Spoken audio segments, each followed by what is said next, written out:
Hey, what's up, you guys? Eric here with driverlineup.com. Once again, just waking up. My night shift is just beginning. And where we left off last time, we were in Minnesota, I believe, getting ready to do a repower. That repower went fantastic, which I don't think I've said very often. But that went great. We're in New Jersey right now. We dropped off that repower at 1600 today. It's Friday, and I was really concerned about getting stuck in New Jersey because by the time we were unloaded, parking could have started becoming a problem. But we got a really good load out of New Jersey, and as I told you guys the other day, I really lucked out on New Jersey. I've never had difficulty getting a good load out of New Jersey. So we got a little over $2 a mile out of here tonight. So we only had to stick around in New Jersey for a couple hours, really. So I'm just south of Newark right now, and we'll be headed to Georgia. Short run is like 800 miles. I have all the footage, drone footage and everything for my vlog for this week. I did get a question on where that vlog is, which is the more lengthy edited stuff, a lot longer than these quick check-ins. But we've been running hard over the last 4 or 5 days. Truck has just basically stopped to fuel. We haven't showered in a few days, which is always fun. Fortunately, it's not been hot, so but we're gonna chill out tomorrow night, take a breather. I'll probably get a 34-hour reset because I'll drive tonight, and then tomorrow morning around 6 or 7, Jen will start driving. And then if we take tomorrow night off, by Sunday, I'll have a full 70-hour clock. So, because she can drive tomorrow and take this load in and finish it off. So that's our plan. I want to tell you guys something that happened here at this. I'm not going to say where I'm at, but you know, usually I like it when other drivers are helpful, and it's kind of a cool brotherhood out here, and I like to try and be helpful too. But that's let me show you actually. So there's my truck parked right there, and that's the trailer, the empty that I dropped, right? Well, you can see right here, there's this street, and it's a dead end. Like, the street doesn't get used for anything. It's a total dead end. Well, when I pulled in and parked, because I was going to stay attached to my trailer until my load was ready, and the Peterbilt's a very long truck. It's a lot longer than a Cascadia. So I actually backed further, where the back of the trailer right there was actually more over here, because this is a pretty tight shipper. You see the docks over there? And there's trailers over there, so it's pretty tight here. And I didn't want my truck sticking way out there when there's yard dogs and other trucks trying to get trailers back then, because you put yourself at the risk of getting hit, right? So this day cab driver like just runs around the corner of my truck, flailing his arms. You can't park like that. You're 20 feet too far back. This is not acceptable. This is embarrassing. You know, you gotta move your trailer up further. And I'm like, dude, whatever, man. I didn't see. That's how I dropped the trailer. The trailer is dropped correctly. I wasn't dropping it yet. I was trying to have some courtesy for other drivers and be back far enough so that they could have an easier time backing a trailer around me.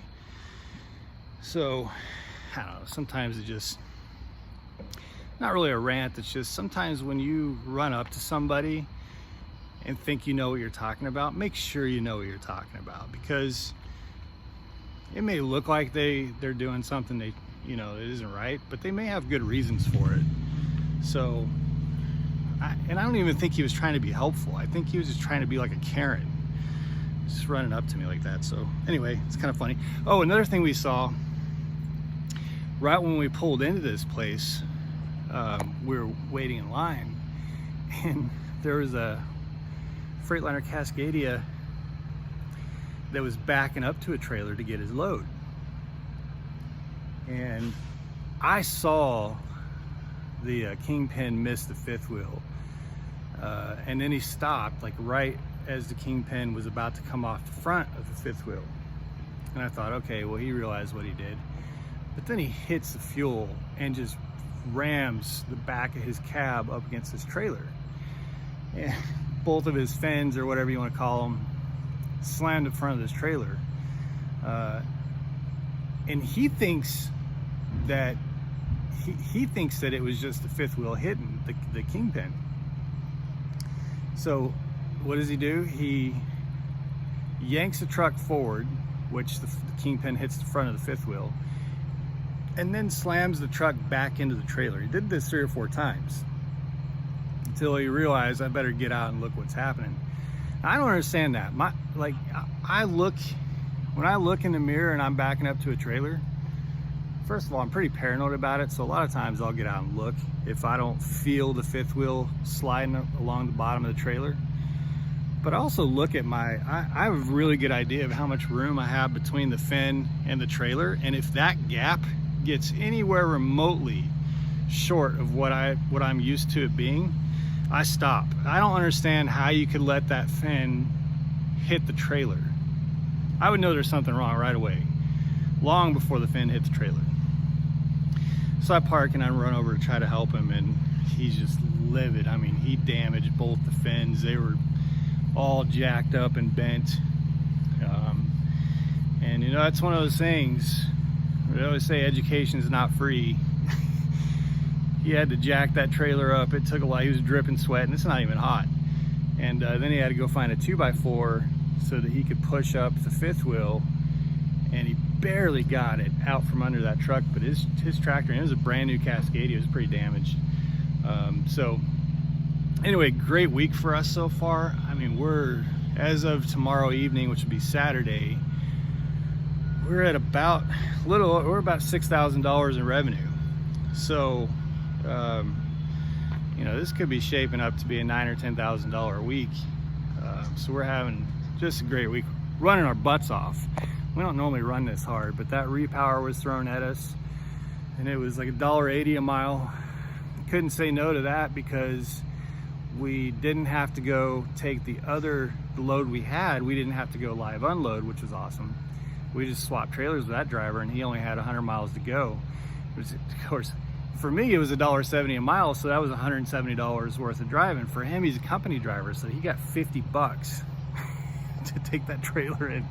So I felt kind of bad for him. But he was out of hours. He didn't have a choice. That's what he had to do. So that worked out really well. Got that repower up here in New Jersey, and then got this good load out of New Jersey going to Georgia. So it's been a great week. One quick thing that I want to do is a shout out for Trike Riding Trucker.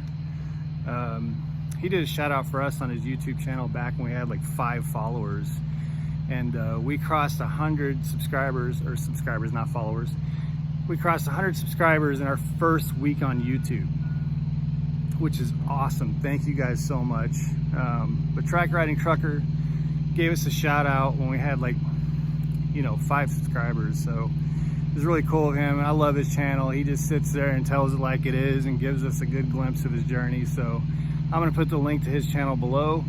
Make sure you give him some love if you can. He's a prime driver, and you know, I just like to, you know, hope a lot of us that are on YouTube can help each other out, and hope you guys can go give him a sub if you want.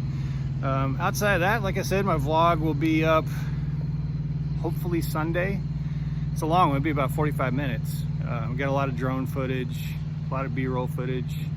So I'm piecing that together, and I'll finish it up tomorrow night. Hope everybody's being safe out there, and we'll check in with you again probably tomorrow from Georgia. Thanks guys, have a good one.